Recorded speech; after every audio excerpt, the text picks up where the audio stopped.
Hello students, this is Professor Lee Moore. Today I'd like to talk about motivation. Motivation really goes hand in hand with writing persuasive messages, which we'll be looking into during this week, looking over Chapter 10. One of the things we have to consider when we look at crafting these persuasive messages is that we have to persuade the audience. We have to ask them for compliance. That's what we're going to be looking at over the next few minutes. We're going to be looking at some of the best ways to motivate people in order to persuade them. We're going to look at Maslow's hierarchy of needs and where this comes into play. We're going to look at satisfying those needs. Then we're going to look at wants using the acronym MATRIS. We'll look at satisfying those wants and then putting it all together. Motivation. What we're really looking at is that reason for us to get out of bed every morning. What is it that drives us to do what we do? Is it our needs? Is it our wants? Or is it both of them? So that alarm clock goes off and we're lying there in bed trying to make a decision. Do we get up out of bed and go about our day? Or do we lay there and catch some more snooze time?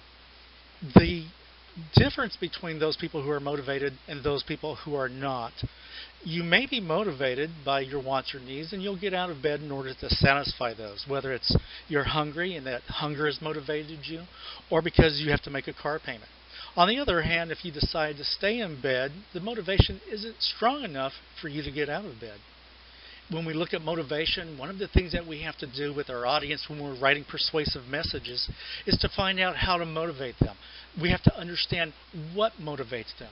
And we can look at them, we can observe their behavior and make evaluations, we can ask others about what motivates their friends, etc. Or, as a last resort, we can just ask them what motivates you.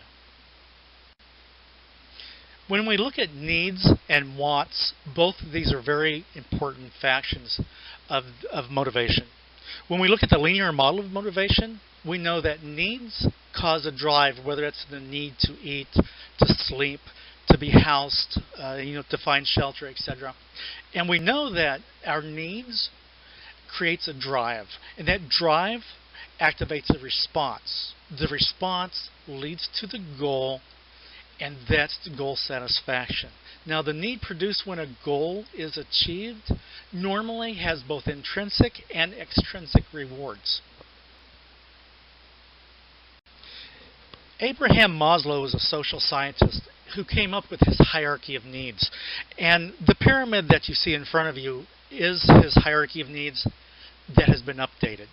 Now, his whole theory on the hierarchy of needs is that you start at the bottom level, and as you satisfy one need, then you can move on to the other. Now, there are some issues along the way, sometimes depending on your occupation, depending on whether or not you're altruistic, where you're driven by intrinsic reward rather than extrinsic reward. This may not always apply, but let's take a look at it. You're a caveman or a cavewoman. You wake up one morning and you're out in the middle of a clearing and it's raining and you're cold and you have no clothes, you have no shelter, and you're shivering. And the first thing you think about is to get out of the cold. So you see a cave and you head towards that cave. You go in and it's dry, and you'll find that the cave blocks off the wind. And at this point, your need for shelter is satisfied. However, you're hungry and you're also thirsty and very tired. So you look around. Right outside your cave, you see a bush with berries on it. So you go out and you eat those berries. Then you take a piece of bark and you dip it into some water and you take a drink. Now, you'll take this bark with some of the water and you'll put it back in the cave. You'll take some of those berries and bring them back to the cave with you as well. Now your hunger and your thirst are satisfied, at least at the current time, and maybe a little bit into the future. You lay down and you fall asleep. The next day you get up, you eat breakfast, you drink your water, you're well rested, and you start to venture out because you're still kind of cold and you're looking for something to cover yourself up with. So while you're out looking for leaves or some type of material to wear, a large rock hits you in the head. And you look around and you don't see anybody, but then you see another rock flying at you. So you reach over and you pick up a stick and you hit the rock right before it hits you in the head. Now, not only have you discovered baseball, but at the same time, this weapon now makes you feel more secure and safe. And you'll start carrying this stick with you.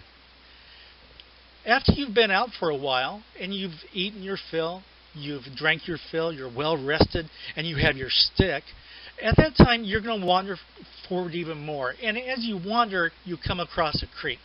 As you cross the creek in a clearing, you see a group of huts and other people there, people who look just like you. And they're looking at you and they're waving. They're waving for you to come over. So you cross over and you go into the clearing. And they're cooking meat. And oh my goodness, your juices are flowing and you just want to sit down and eat that meat. And so they all sit down together with you. And you eat and you drink and you talk. And then nighttime comes on. They show you to a hut with furs. You dressed in the furs, you lay down, you're warm, you're well satisfied. Then next day you get up and you go about business with them. You found yourself a home. You belong with this group of people. They invite you to go to the hunt. And this is where we look at our next level, the esteem needs. You go out on the hunt, and believe it or not, you actually turn out to be a better hunter than any of them. In fact, you're the only one that brings in a big animal. You bring it back to the camp, and everybody pats you on the back, and they have a feast that night. And they talk about you, and they show you what a great hunter you are, and everyone wants to be your friend.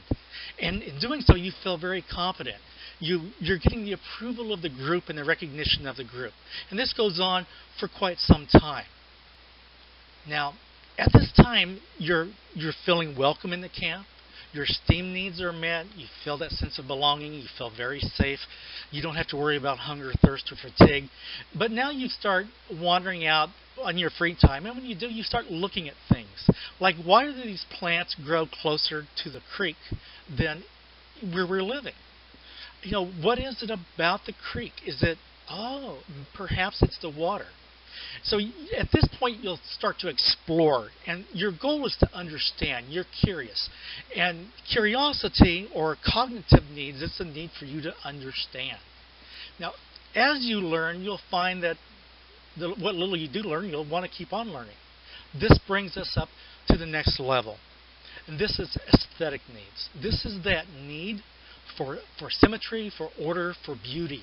Instead of making the clay pots that you've been making using mud from the side of the creek, you start making little lines on the side of them. And then maybe you'll take a fern and you'll press it into the side of your clay bowl, and then you'll fire that bowl. It has designs on it. And everyone talks about how pretty it is. And that prettiness or that beauty satisfies those aesthetic needs. And this is where art comes out, and this is where you'll start spending more time with things that don't have to do with your physiological needs. After you've done this for a while, you'll find that everyone respects you, everyone admires you, and you're called to the middle of the camp in the middle of the night. And the old man or the old woman who's the chief or the chieftain of the tribe, they tell you that their time is short and that they've decided that you should be the next person to carry on. Well, you've always wanted to do this. How great would it be to be in charge of this group of people, even though the responsibility is full? So at this point, you're appointed as the chieftain. Your self-actualization needs, which are the needs that you have to fulfill your potential. It's that top goal that you've always had.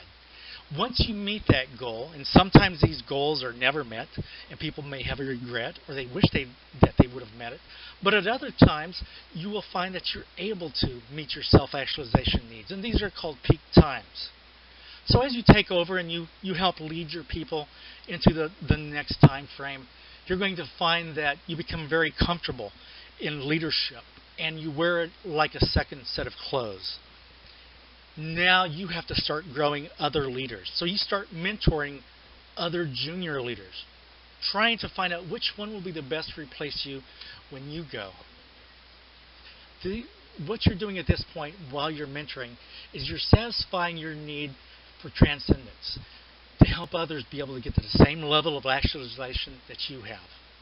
At this point, you have met Maslow's hierarchy of needs. Maslow's hierarchy of needs isn't the only model that we have to motivate others. The acronym MATRIS is a very good model to use when you're trying to motivate using a persuasive message. The acronym stands for money, adventure, travel, training, recreation, education, security, satisfaction. And just about any need or desire or want that a person has can be covered here. Money, of course, can take care of a lot of items. It can take care of all of our physiological needs for shelter, for food, for water, for clothing, etc. Some people will be inspired or they'll be motivated by adventure. Others with traveling to different places, which is one of the reasons that so many times the awards or rewards for top salespeople involves a free trip to Hawaii or something similar.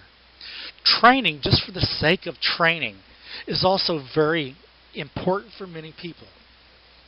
Recreation or something to do in your off time. There are many people who will take jobs or go to certain locations just because the availability of the recreational types that they long for happen to be there. Most of you understand that motivation to become educated, to reach for higher education to get that degree or degrees. We also find that we're always in the search for security. Security is really important, especially if you have a family, if you have bills. Last is satisfaction, and this can normally be seen as job satisfaction. And oftentimes, once you satisfy most of the letters in mattress, you'll find that job satisfaction can be very overpowering, and it can actually become more powerful than any of the previous letters in mattress. At this point, we understand that writing a persuasive message takes some organization, that it takes some planning, that we really have to look in and say, what is it we want to do? What is our goal? Then we find out what the goals of our audience is. Once we find out their goals, what their needs are, what their wants are, then we can use this to help satisfy their needs and their wants. And in doing so, we meet their goals, and we can persuade them to help meet our goals. While you're crafting your persuasive message, remember that motivation is only one small part of the planning phase. If you put the time into crafting your message where you really want to persuade your audience, you'll find that in the long run, it will pay off. Thank you.